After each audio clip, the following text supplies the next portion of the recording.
നമസ്തേസ്തു മഹാമായേ ശ്രീപീഠേ സുരപൂജിതേ ശംഖചക്രഗദാഹസ്തേ ആറ്റുകാലമ്മ നമോസ്തുതേ.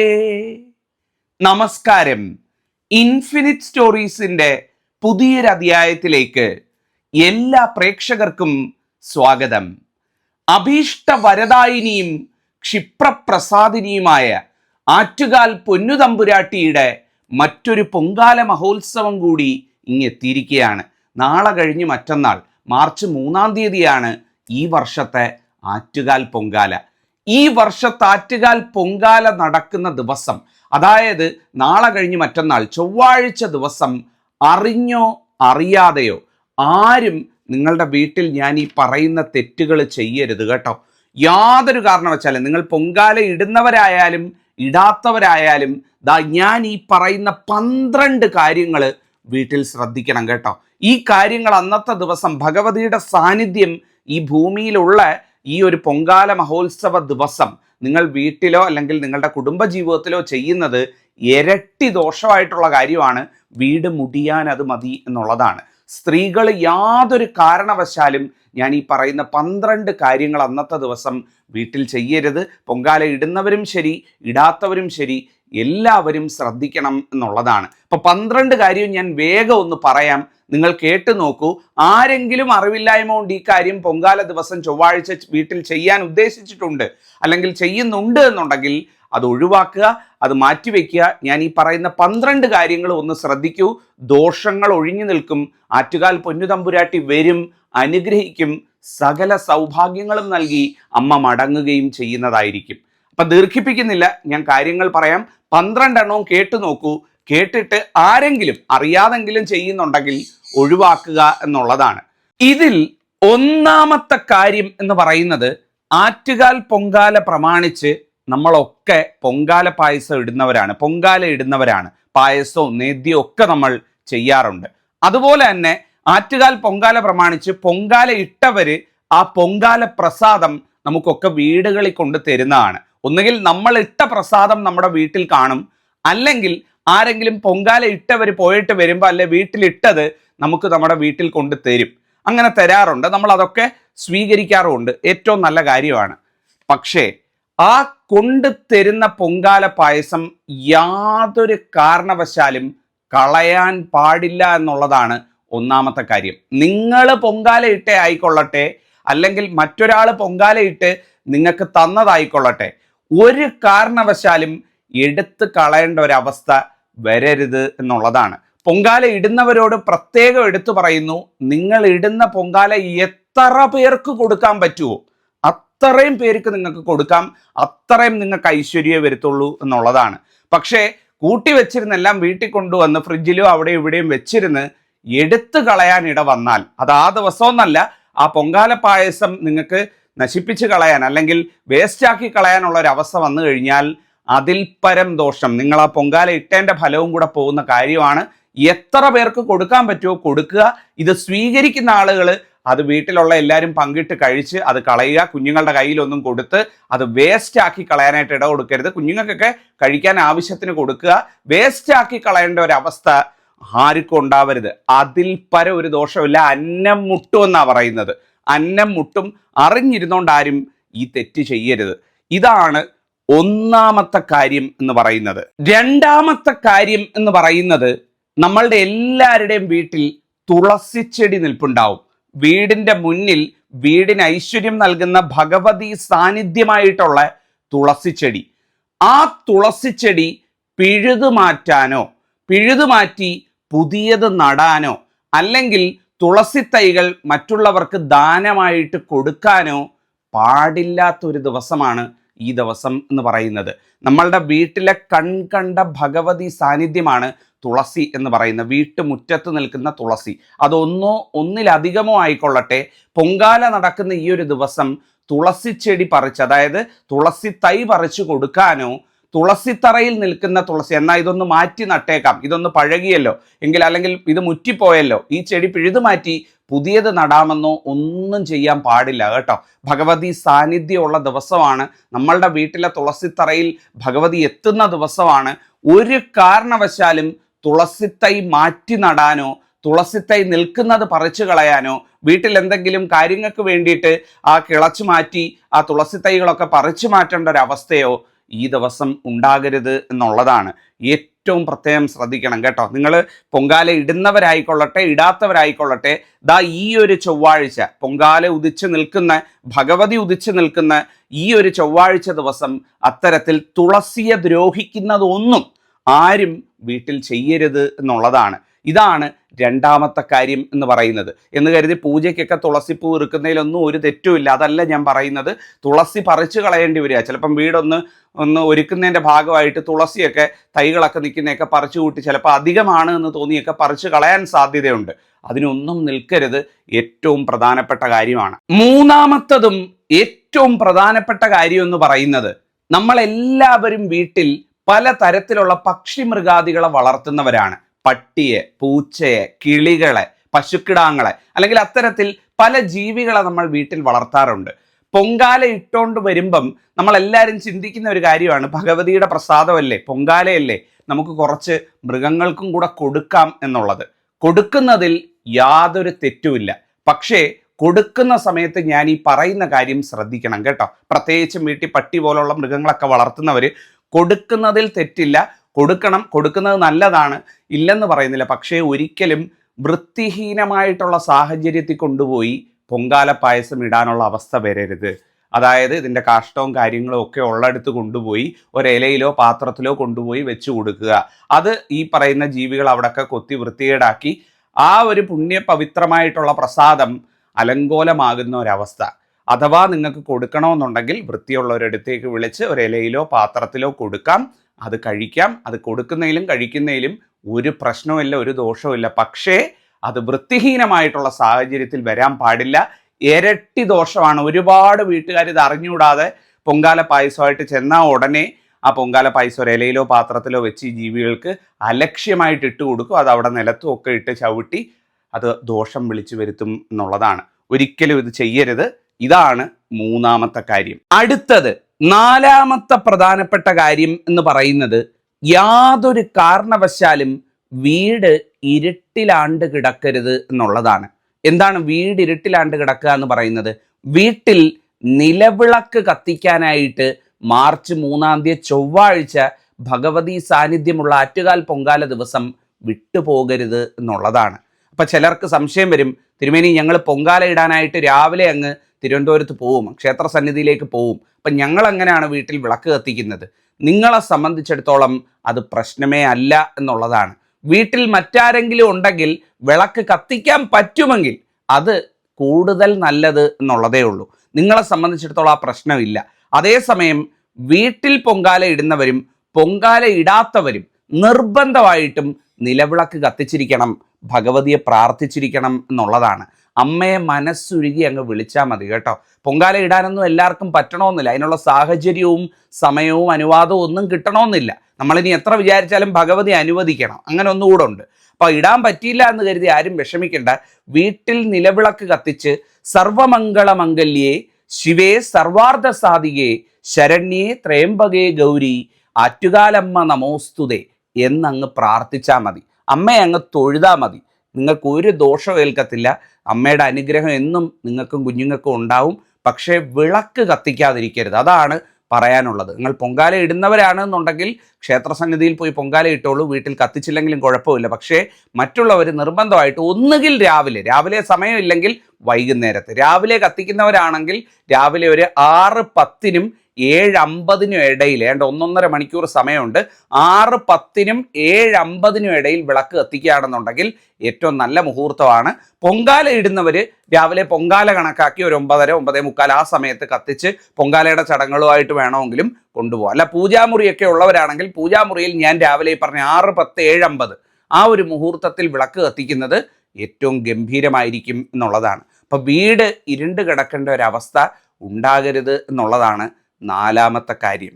അഞ്ചാമത്തെ പ്രധാനപ്പെട്ട കാര്യം എന്ന് പറയുന്നത്, യാതൊരു കാരണവശാലും പൊങ്കാല പായസം വക്ക് പൊട്ടിയ പാത്രങ്ങളിൽ, കാത് വിണ്ടുപോയ പാത്രങ്ങളിൽ, വിള്ളൽ വീണ പാത്രങ്ങളിൽ സൂക്ഷിക്കരുത് എന്നുള്ളതാണ്. അതീവ ദോഷകരമായിട്ടുള്ള കാര്യമാണ് കേട്ടോ.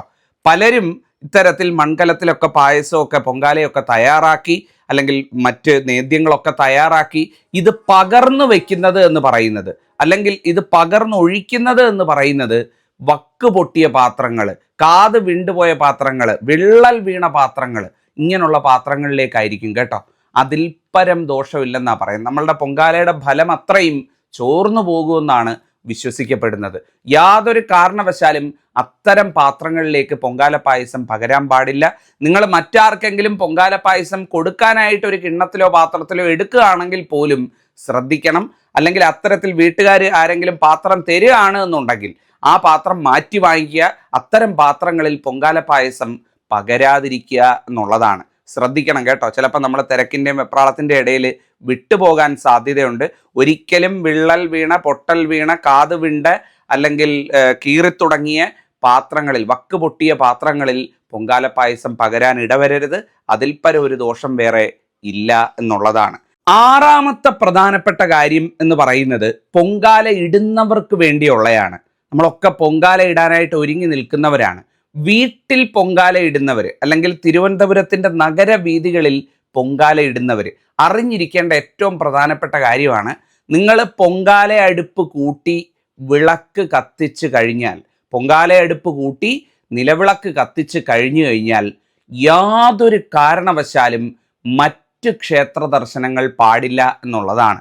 ഉദാഹരണത്തിന്, വീട്ടിലാണ് പൊങ്കാല ഇടുന്നത്, അടുപ്പെല്ലാം കൂട്ടി വിളക്കെല്ലാം കത്തിച്ച് കുറേ സമയമുണ്ട്, പിന്നെയും കുറേ കഴിഞ്ഞിട്ടേ അടുപ്പിലേക്ക് തീ പകരുള്ളൂ. അപ്പം ഭണ്ഡാര അടുപ്പിൽ തീ പകർന്ന് ആ ഒരു വിവരം നിങ്ങൾക്ക് കിട്ടിയെങ്കിൽ മാത്രമേ നിങ്ങൾക്കിത് തീ പകരാനായിട്ടുള്ള അനുവാദമുള്ളൂ. അല്ലെങ്കിൽ പൊങ്കാല ഇടുന്ന ഒരു സമയം, കുറേ സമയം ബാക്കിയുണ്ടാവും. ഈ സമയത്തൊന്നും തന്നെ നിങ്ങൾ അടുപ്പ് കൂട്ടി തിരി വെച്ച് കഴിഞ്ഞാൽ യാതൊരു കാരണവശാലും, വീട്ടിനടുത്തൊരു അമ്പലമുണ്ട്, ഒന്ന് പോയി തൊഴുതിട്ട് വരാം, അടുത്തല്ലേ, കുടുംബക്ഷേത്രം അടുത്താണ്, അവിടെ പോയി ഒന്ന് തൊഴുതിട്ട് വരാം, പാടില്ല. നിങ്ങൾ ആ ഒരു പൊങ്കാല എന്ന് പറയുന്ന സങ്കല്പത്തിലേക്ക് ഗണപതിയെ സങ്കല്പിച്ച് കല്ല് വെച്ച് ഐശ്വര്യമായിട്ട് തിരി തെളിയിച്ച് ഗണപതി ഒരുക്ക് വെച്ച് കഴിഞ്ഞാൽ യാതൊരു കാരണവശാലും മറ്റ് ക്ഷേത്ര ദർശനങ്ങളോ മറ്റ് പൂജകൾക്കോ മറ്റ് ക്ഷേത്ര ദർശനങ്ങൾക്കോ ഒന്നും തന്നെ പോകാൻ പാടില്ല എന്നുള്ളതാണ്. പലരും ചെയ്യുന്ന ഒരു തെറ്റാട്ടോ. എല്ലാം ഒരുക്കിയിട്ട് ഒത്തിരി നേരം ഉണ്ടല്ലോ, ഞാനൊന്ന് പോയി അമ്പലത്തിൽ പോയി തൊഴുതിട്ട് വരാം, 5 മിനിറ്റല്ലേ ഉള്ളൂ, നടന്നു പോകാവുന്നതല്ലേ ഉള്ളൂ, ഒന്ന് പോയിട്ട് വരാമെന്ന് വിചാരിക്കും. ഇപ്പോൾ തിരുവനന്തപുരത്തിൻ്റെ നഗരവീഥികളിലാണെങ്കിൽ തന്നെ പലയിടങ്ങളിലും പലരും ഈ അബദ്ധം ചെയ്യാൻ സാധ്യതയുണ്ട് എന്നുള്ളതാണ്. ഒരു കാരണവശാലും ചെയ്യരുത്. പൊങ്കാലയ്ക്കെന്നും പറഞ്ഞ് നമ്മൾ അടുപ്പ് വെച്ച് സങ്കല്പിച്ച് ഇറങ്ങി തിരിച്ചു കഴിഞ്ഞാൽ പൊങ്കാല പൂർണ്ണമാകുന്നത് വരെ മറ്റ് ക്ഷേത്ര ദർശനങ്ങളോ മറ്റ് ദേവീ ദേവന്മാരെ ഉപാസിച്ചുകൊണ്ട് മറ്റ് ആലയങ്ങൾ സന്ദർശിക്കുന്നതോ പാടില്ല എന്നുള്ളതാണ്. ഇതാണ് ആറാമത്തെ കാര്യം എന്ന് പറയുന്നത്. ഏഴാമത്തെ കാര്യം എന്ന് പറയുന്നത്, ആറ്റുകാൽ പൊങ്കാല ദിവസമായിട്ടുള്ള ചൊവ്വാഴ്ച എല്ലാവരും പുതിയ വസ്ത്രം അല്ലെങ്കിൽ അലക്കി തേച്ച വസ്ത്രം, നല്ല വൃത്തിയുള്ള അലക്കി തേച്ച വസ്ത്രം ധരിച്ചുകൊണ്ട് വേണം പുറത്തേക്ക് പോകാനോ പൊങ്കാല ചടങ്ങുകളിൽ പങ്കെടുക്കാനോ മറ്റു കാര്യങ്ങൾക്കായിട്ട്, നിങ്ങളുടെ തൊഴിലടക്കം ഏത് കാര്യത്തിനും പോകാനെന്ന് പറയുന്നത്. ഐശ്വര്യമായിട്ട് രാവിലെ വീട്ടിൽ നിന്ന് ഇറങ്ങുന്ന സമയത്ത് ആറ്റുകാലമ്മയൊന്ന് പ്രാർത്ഥിക്കുക. പ്രത്യേകിച്ചും പുരുഷന്മാരോടാണ് പറയുന്നത്. സ്ത്രീകൾ ചിലപ്പം പൊങ്കാല ഇടാൻ പോയിട്ടുണ്ടാവും, നിങ്ങൾ നിങ്ങളുടെ തൊഴിലോ മറ്റു കാര്യങ്ങളോ ആയിട്ട് ബന്ധപ്പെട്ട് തിരക്കിലായിരിക്കും. പക്ഷേ പോകുന്ന സമയത്ത് എല്ലാവരും ആറ്റുകാലമ്മയെ ഒന്ന് സ്മരിച്ചിട്ട് ഒന്ന് പ്രാർത്ഥിച്ചിട്ട് വേണം വീട്ടിൽ നിന്ന് പുറത്തിറങ്ങാമെന്ന് പറയാം. അതും നല്ല വസ്ത്രം ധരിച്ചുകൊണ്ട്. പുത്തൻ വസ്ത്രം എന്ന് ഉദ്ദേശിച്ചത് പുതിയ ഡ്രസ്സ് വാങ്ങി അണിയണമെന്നുള്ളതല്ല, അലക്കി തേച്ച് വൃത്തിയുള്ള ശുദ്ധവും വൃത്തിയുമുള്ള വസ്ത്രം ധരിച്ചുകൊണ്ട് വേണം വീട്ടിൽ പൊങ്കാല ഇട്ടാലും ശരി ഇട്ടില്ലെങ്കിലും ശരി ഈ പുണ്യ ദിവസം പുറത്തേക്ക് പോകാൻ എന്ന് പറയുന്നത്.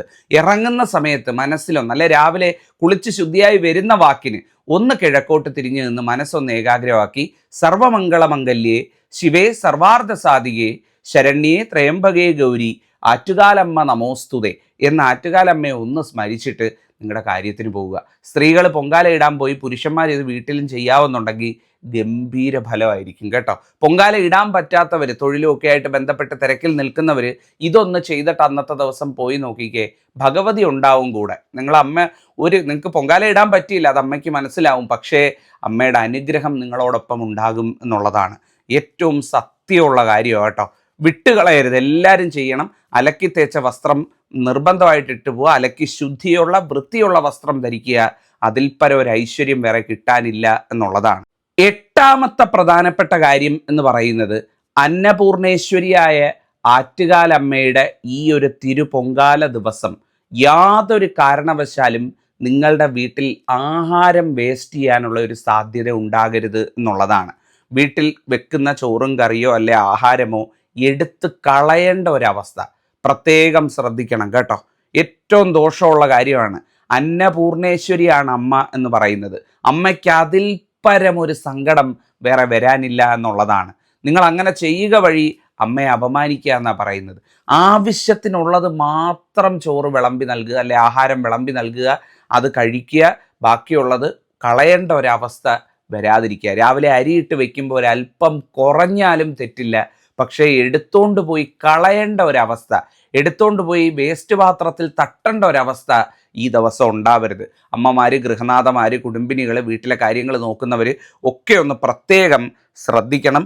ആഹാരം കളയുക എന്ന് പറഞ്ഞു കഴിഞ്ഞാൽ അത് ഇരട്ടി ദോഷമായിട്ട്, സാധാരണ തന്നെ ദോഷമാണ്, അതിൻ്റെ ഇരട്ടി ദോഷമായിട്ട് ഭഗവതി കോപം വിളിച്ചു വരുത്തുന്ന ഒരു ദിവസമാണ് ആറ്റുകാൽ പൊങ്കാല ദിവസം എന്ന് പറയുന്നത്.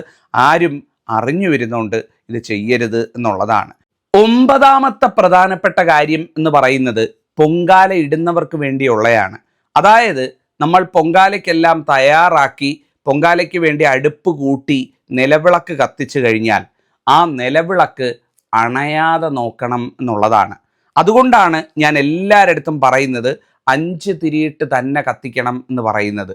5 തിരി ആവുമ്പം ഏതെങ്കിലും ഒരു തിരി അണഞ്ഞാലും ബാക്കി തിരി അവിടെ ഉണ്ടാവും, അല്ലെ 2 എണ്ണം അണഞ്ഞാലും ബാക്കി തിരി അവിടെ ഉണ്ടാവും, മൊത്തം അണഞ്ഞ് ദോഷമാവത്തില്ല. 5 തിരിയിട്ട് വിളക്ക് കത്തിച്ച് വെക്കുമ്പോൾ ഉള്ള ഒരു ഗുണം, അല്ലെങ്കിൽ 5 തിരി ഇടുന്നതിൻ്റെ ഒരു പ്രധാന സങ്കല്പം എന്ന് പറയുന്നത് ഇത് തന്നെയാണ്. പൊങ്കാലയ്ക്ക് നിങ്ങൾ അടുപ്പ് കൂട്ടി നിലവിളക്ക് കത്തിച്ച് ഗണപതി ഒരുക്കെല്ലാം ഒരുക്കി വെച്ച് കഴിഞ്ഞാൽ അത് പൊങ്കാല നേദിച്ച് നിങ്ങളായിട്ട് തവിക്കുന്നതല്ലാതെ അത് തവിയാൻ പാടില്ല എന്നുള്ളതാണ്. പലരും പൊങ്കാല എല്ലാം തയ്യാറാക്കി വെച്ചിട്ട് അങ്ങനെ വെച്ചിട്ട് പോവും. ചിലപ്പം വിളക്ക് കുറച്ച് കഴിയുമ്പോൾ ശ്രദ്ധിക്കാതെ കാറ്റടിച്ചണഞ്ഞിരിക്കും, ചില പക്ഷികളോ പക്ഷി മൃഗാദികളോ വന്ന് തട്ടിയിട്ടു എന്നിരിക്കും, അണഞ്ഞു എന്നിരിക്കും. അതിൽ പരം ഒരു ദോഷം വേറെ വരാനില്ല എന്നുള്ളതാണ്. നിർബന്ധമായിട്ടും വിളക്ക് കത്തിച്ച് വെക്കുന്നവരടുത്ത് പറയുകയാണ്, നിങ്ങളുടെ വിളക്ക് കത്തി അതായത് അണഞ്ഞു പോവുക, നിലവിളക്ക് തട്ടിക്കമരുക, ഇതൊക്കെ സംഭവിക്കുന്നത് അനർത്ഥങ്ങളുടെ മുന്നോടിയാണ് എന്നുള്ളതാണ്. യാതൊരു കാരണവശാലും നിലവിളക്ക് കത്തിച്ചു കഴിഞ്ഞാൽ അണയാൻ ഇട കൊടുക്കരുത്. അഥവാ നിങ്ങൾ എങ്ങോട്ടെങ്കിലും മാറുകയോ എടുക്കുകയോ എന്തെങ്കിലും എടുക്കാൻ പോവുകയോ ഒക്കെ ചെയ്താൽ മറ്റൊരാൾ അത് നോക്കാൻ ഉണ്ടായിരിക്കണം, ശ്രദ്ധിച്ചോണം എന്നുള്ളതാണ്. ഇതാണ് പ്രധാനപ്പെട്ട 9ാമത്തെ കാര്യം. പൊങ്കാല ഇടുന്ന എല്ലാവരും ഇത് ശ്രദ്ധിക്കണം. വിളക്ക് കത്തിച്ചു കഴിഞ്ഞാൽ ആ തിരികൾ കെടാതെ സൂക്ഷിക്കുക. ചിലർക്കൊരു സ്വഭാവമുണ്ട്, പൊങ്കാലയൊക്കെ ഒന്ന് തയ്യാറായി ഇരുന്ന് കഴിഞ്ഞാൽ നേദിക്കുന്ന വരെയുള്ള സമയം ആ വിളക്കങ്ങ് തവിച്ചു വയ്ക്കും, എന്നിട്ട് ലാസ്റ്റ് കത്തിക്കാമെന്ന് പറയും. നേദിക്കുന്ന സമയത്ത് പാടില്ല. അത് നിങ്ങൾ പൊങ്കാല ഇടാതിരിക്കുന്നതാണ് അതിലും നല്ല, അതിനേക്കാൾ വലിയൊരു ദോഷമില്ല എന്നുള്ളതാണ്. പലരും അങ്ങനെ ചെയ്യുന്ന കണ്ടിട്ടുണ്ട്. ഇത് നോക്കാനുള്ള മടി കൊണ്ട്, അതിൻ്റെ അടുത്തിരിക്കാനുള്ളതും ഒക്കെ മടിയുണ്ട്. ആ സമയമാകുമ്പോൾ അങ്ങ് പൊങ്കാല വെന്ത് കഴിയുമ്പം വിളക്കം അണച്ചു വെക്കും, എന്നിട്ട് ലാസ്റ്റ് നേദിക്കുന്ന സമയത്ത് വീണ്ടും തിരിവറ്റിച്ച് ചെയ്യാൻ പാടില്ല. അറിയാതെ പോലും ആരും ചെയ്യരുത്, ദോഷം വിളിച്ചു വരുത്തരുത് എന്നുള്ളതാണ്. ഇതാണ് 9ാമത്തെ കാര്യം. 10ാമത്തെ കാര്യം എന്ന് പറയുന്നത്, എൻ്റെ അടുത്ത് ഒരുപാട് പേര് ചോദിച്ചു, തിരുമേനി ഞങ്ങൾ പൊങ്കാല ഇടുന്ന സമയത്ത് എന്തെങ്കിലും കഴിക്കാവോ? പൊങ്കാലയ്ക്കെല്ലാം തയ്യാറാക്കിയിട്ട് ഞങ്ങൾ കഴിക്കുന്നതിൽ തെറ്റുണ്ടോ? മനുഷ്യരല്ലേ, വിശപ്പുള്ളതല്ലേ. കഴിക്കുന്നത് എന്ന് പറയുന്നത് കട്ടിയുള്ള ആഹാരങ്ങളൊന്നും കഴിക്കാതിരിക്കുക, എന്തെങ്കിലും പഴവർഗ്ഗങ്ങൾ, ജലം, അല്ലെങ്കിൽ അത്തരത്തിലുള്ള കാര്യങ്ങൾ ലഘുവായിട്ടുള്ള. മനുഷ്യനാണ്, ക്ഷീണം ഉണ്ടാവും, വെയിലുണ്ടാകും, ബുദ്ധിമുട്ടുകളുണ്ടാകും. നമ്മളുടെ വീട്ടുമുറ്റത്താണ് പൊങ്കാല ഇടുന്നതെങ്കിൽ പോലും നമുക്ക് ബുദ്ധിമുട്ടുകളുണ്ടാവും. അപ്പം ജലം കുടിക്കുന്നതിൽ തെറ്റില്ല, പഴവർഗ്ഗങ്ങളോ അങ്ങനെ എന്തെങ്കിലും ലഘുവായിട്ട് കഴിക്കുന്നതിൽ യാതൊരു തെറ്റുമില്ല. പട്ടിണി കിടന്നുകൊണ്ടൊന്നും ആരും ഇത്രയും മണിക്കൂർ പൊങ്കാലയ്ക്ക് വേണ്ടി ഇരിക്കണമെന്ന് അല്ലെങ്കിൽ ഇരിക്കാൻ പാടില്ല എന്നൊന്നും എവിടെയും പറയുന്നില്ല. കട്ടിയുള്ള ആഹാരങ്ങൾ, ഉദാഹരണത്തിന് പൊങ്കാലയ്ക്കെല്ലാം തയ്യാറാക്കി വെച്ചിട്ട് വീട്ടിലിടുന്നവരുടെ കാര്യമാണ് പറയുന്നത്. പൊങ്കാലയ്ക്കെല്ലാം തയ്യാറാക്കി വെച്ചിട്ട് പൊങ്കാല വേവാനായിട്ട് ഇട്ടിട്ട് അകത്ത് പോയി ചോറും കറിയും തിന്നിട്ട് വരിക, അല്ലെ അകത്ത് പോയിട്ട് ബ്രേക്ക്ഫാസ്റ്റ്, അങ്ങനെ വേണ്ട എന്നുള്ളതാണ് ഒഴിവാക്കേണ്ടത്. അപ്പം പൊങ്കാലയ്ക്ക് വേണ്ടി ഇറങ്ങി പുറപ്പെടുമ്പം മനസ്സ് ശരീരവും നമ്മൾ ആ വ്രതശുദ്ധിയോടുകൂടി ഇറങ്ങുന്നു. ആ ഒരു സമയത്ത് പട്ടിണി കിടക്കേണ്ട കാര്യമില്ല. ജലം കഴിക്കാം, അത്യാവശ്യം എന്തെങ്കിലും പഴവർഗ്ഗങ്ങളോ കാര്യങ്ങളോ കയ്യിൽ കരുതാം, അത് കഴിക്കാം. എന്തെങ്കിലും മരുന്നൊക്കെ കഴിക്കുന്നവരുണ്ടെങ്കിൽ ആ മരുന്നൊക്കെ കഴിച്ചാൽ അതിനനുസരിച്ചുള്ള ഭക്ഷണം നേരത്തെ കഴിച്ച് തയ്യാറായി വരിക, അതിനനുസരിച്ച് പ്രിപ്പയർ ചെയ്ത് വരിക. അല്ലാതെ നമ്മൾ വിളക്കെല്ലാം കത്തിച്ച് വെച്ച് പൊങ്കാല വേവാൻ ഇട്ടിട്ട് പോയി ഭക്ഷണം വാരി വലിച്ച് കഴിക്കുന്ന ഒരു രീതിയിലേക്ക് പോകാതിരിക്കാൻ ശ്രദ്ധിക്കുക. 11ാമത്തെ കാര്യം എന്ന് പറയുന്നത് വീട്ടിൽ പൊങ്കാല ഇടുന്നവരോടാണ്. വീട്ടിൽ പൊങ്കാല ഇടുന്നവർ ആ പൊങ്കാല നേദിക്കുന്നത് വരെയുള്ള സമയം വീടിൻ്റെ പ്രധാന വാതിൽ അഥവാ വീടിൻ്റെ മെയിൻ ഡോർ തുറന്നു തന്നെ ഇടണം കേട്ടോ. ഏറ്റവും സത്യമുള്ള കാര്യമാണ്. വീടിൻ്റെ പ്രധാന വാതിൽ അഥവാ വീടിൻ്റെ മെയിൻ ഡോറ് ആ ഒരു സമയത്ത് തുറന്നിടുക. ഭഗവതി വരുന്ന നേരമാണ്, നിങ്ങൾ പൊങ്കാല നേദിക്കുന്ന സമയമായാലും ഭഗവതി സ്തുതികൾ ചൊല്ലുന്ന നേരമായാലും ഒക്കെ ഭഗവതി കടന്നു വരുന്ന നേരമാണ്. ഭഗവതി നമ്മളുടെ വീട്ടിനകത്തേക്ക് പ്രവേശിച്ച് എല്ലാ മൂദേവികളെയും പുറന്തള്ളി ഭഗവതി അനുഗ്രഹിച്ച് മടങ്ങുന്നതെന്ന് പറയുന്നത് പ്രധാന വാതിൽ അല്ലെങ്കിൽ മെയിൻ ഡോർ എന്ന് പറയുന്ന സങ്കല്പം വഴിയാണ്. അപ്പോൾ യാതൊരു കാരണവശാലും നിങ്ങൾ വീട്ടിൻ്റെ മുന്നിൽ പൊങ്കാല ഇട്ടുകൊണ്ട് വീടിൻ്റെ മെയിൻ ഡോറ് അടച്ചിടുന്ന ഒരവസ്ഥ ഉണ്ടായിരിക്കരുത് എന്നുള്ളതാണ്. ഇതാണ് 11ാമതായിട്ട് നിങ്ങൾ ശ്രദ്ധിക്കേണ്ട കാര്യം. അടുത്തത് 12ാമത്തെ കാര്യം എന്ന് പറയുന്നത് ഏറ്റവും പ്രധാനപ്പെട്ട കാര്യമാണ്. പൊങ്കാലയ്ക്ക് നിർബന്ധമായിട്ടും പുത്തൻ മൺകലം തന്നെ ഉപയോഗിക്കണം എന്നുള്ളതാണ്. പലരും സ്റ്റീൽ പാത്രങ്ങളിലും കഴിഞ്ഞ വർഷം പൊങ്കാലയിട്ട പാത്രത്തിലും ഒക്കെ ചെയ്യുന്ന കണ്ടിട്ടുണ്ട്. ഇത് രണ്ടും തെറ്റാണ്. പുത്തൻ മൺകലം തന്നെ ഉപയോഗിക്കണം. എന്തുകൊണ്ടാണ് മൺകലം എന്നുള്ളത് ഞാൻ കഴിഞ്ഞ അധ്യായത്തിൽ പറഞ്ഞിരുന്നു. പഞ്ചഭൂതങ്ങളുടെ സമന്വയം പൂർണ്ണമാകണം, പൊങ്കാല എന്ന് പറയുന്ന സങ്കല്പം അതിൻ്റെ പൂർണ്ണതയിൽ എത്തണമെന്നുണ്ടെങ്കിൽ നിർബന്ധമായിട്ടും ആ മൺകലം പുതുതായിട്ട് വാങ്ങി തന്നെ ഉപയോഗിക്കണം. അപ്പോഴേ അതിന് പൂർണ്ണത ഉണ്ടാവുള്ളൂ, പൊങ്കാല എന്ന സങ്കല്പം പൂർണ്ണമാവുള്ളൂ. പലരും അത്തരത്തിൽ ഈ സ്റ്റീൽ പാത്രങ്ങളും മറ്റും ഉപയോഗിക്കുന്ന കണ്ടിട്ടുണ്ട്. പാടില്ല. അതേസമയം നിങ്ങൾക്കൊരു പൊങ്കാല അടുപ്പുണ്ട്, അതിനോട് ചേർന്ന് നേദ്യം തയ്യാറാക്കാനായിട്ട് ശകലം പുറകോട്ട് കയറ്റി മറ്റൊരു അടുപ്പിൽ നിങ്ങൾ നേദ്യങ്ങൾ തയ്യാറാക്കുകയാണ്, മണ്ടപ്പുറ്റ്, തരളിയപ്പം, മറ്റപ്പം, ശർക്കര, മറ്റു കാര്യങ്ങളൊക്കെ തയ്യാറാക്കുകയാണ് എന്നുണ്ടെങ്കിൽ അത് നിങ്ങൾക്ക് സ്റ്റീൽ പാത്രത്തിലോ നിങ്ങൾ കൊണ്ടുപോകുന്ന ഏത് തരം പാത്രത്തിലോ പഴയ പാത്രത്തിലോ ഒക്കെ ചെയ്യുന്നതിൽ യാതൊരു തെറ്റുമില്ല എന്നുള്ളതാണ്. പക്ഷേ പൊങ്കാല അടുപ്പും പൊങ്കാലക്കലവും പുതുതായിരിക്കണം, അത് മൺകലവും മൺകട്ടയും ആയിരിക്കണം എന്നുള്ളതും എല്ലാവരും മനസ്സിലാക്കുക. അറിഞ്ഞിരുന്നോണ്ട് ആരും പൊങ്കാല ഇടുന്നവരാ തെറ്റ് ചെയ്യരുത്. ഇതാണ് 12ാമത്തെ കാര്യം എന്ന് പറയുന്നത്. അപ്പോൾ 12 കാര്യം പറഞ്ഞു തന്നു. എന്തെങ്കിലും സംശയങ്ങൾ ചോദ്യങ്ങളുണ്ടെങ്കിൽ ചോദിക്കാം. ഈ ആറ്റുകാൽ പൊങ്കാല മഹോത്സവം ഭഗവതി നിങ്ങൾക്കും കുഞ്ഞുങ്ങൾക്കും എല്ലാ സൗഭാഗ്യങ്ങളും നൽകി അനുഗ്രഹിക്കട്ടെ. നന്നായിരിക്കട്ടെ. നന്ദി, നമസ്കാരം.